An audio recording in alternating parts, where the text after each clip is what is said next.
I don't live in Egypt. I'm just trying to start a conversation with you guys. This shit's going down.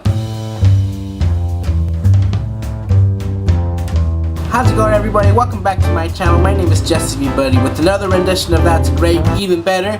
As you can tell, I'm not in my usual digs. I'm actually at my girlfriend's house, and that's because I moved. I'm not at my usual spot. I'm not where I'm supposed to be right now either, but I had to get this done because I have time. So, for those of you who don't know how this goes yet, I tell you one thing I really like and why I like it. I tell you one thing I really dislike and why I dislike it. Bad news first. Let's start it off like this, right? I usually don't get into politics because politics are usually just a bunch of bullshit. I'd rather be focusing my energies on other things to expand my mind, things that, you know, really matter. And right now, America is just having a rough time. It's been America, the land of the freely spied on. Seriously though, probably take down this fucking video.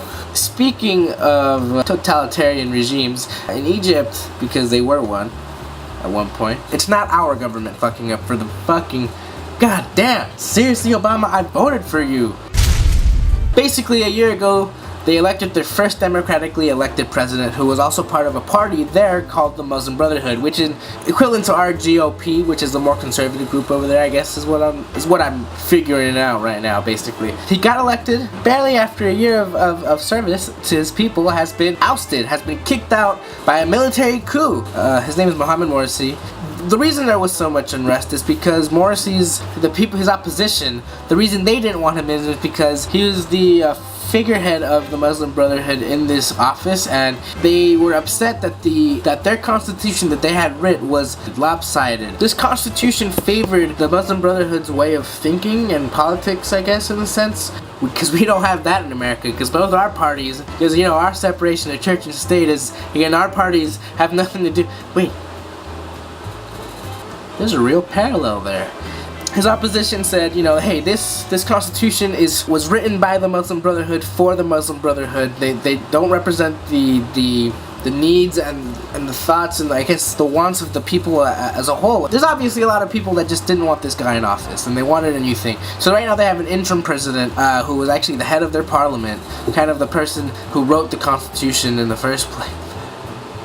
He has all the power right now. The military put him in charge. He is only an interim president, so they say. If they don't get an election within the next 6 months to a year, this is not gonna turn out good, and it's just gonna be another, what's his fucking face? I mean, then you're just gonna have the same thing that happened with Hosni Mubarak. You know, just that puppet leader, just that person there. And don't do that to yourselves. You literally just got a democracy, and for you to kick this person out, it's kind of like grim tidings.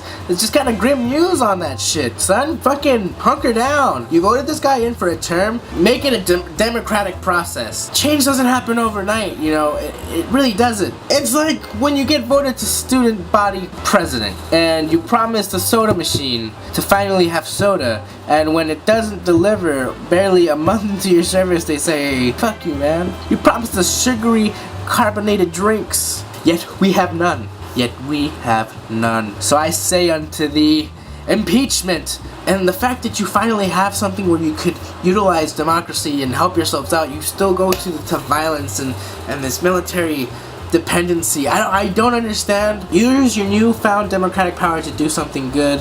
Please, guys, don't mess this up. Alright, guys, what I super like today is a win for hopefully all of mankind. Alright, so in the Netherlands, they're testing out this concrete that they made, just made out of regular cement. It is also sprayed with the chemical titanium oxide, and what this does, it neutralizes the air particles around it. Basically, it filters out smog. Los Angeles, San Francisco, New York, Beijing, Tokyo, everywhere you see a fucking smog cloud, we need this. Someone put some funding in this stat. Where they set up these test sidewalks in the Netherlands, basically they said, in ideal weather situations, it was stated that they had reduced nitrogen oxide levels. Every day they dropped 19%. Oh my god, Mexico City. Get this to Mexico City stat, one of the most polluted places on earth. I go there, I feel like my dick's got asthma. It's that bad, you know. Let that shit clean our air up so that we can raise our kids in a planet that isn't dying.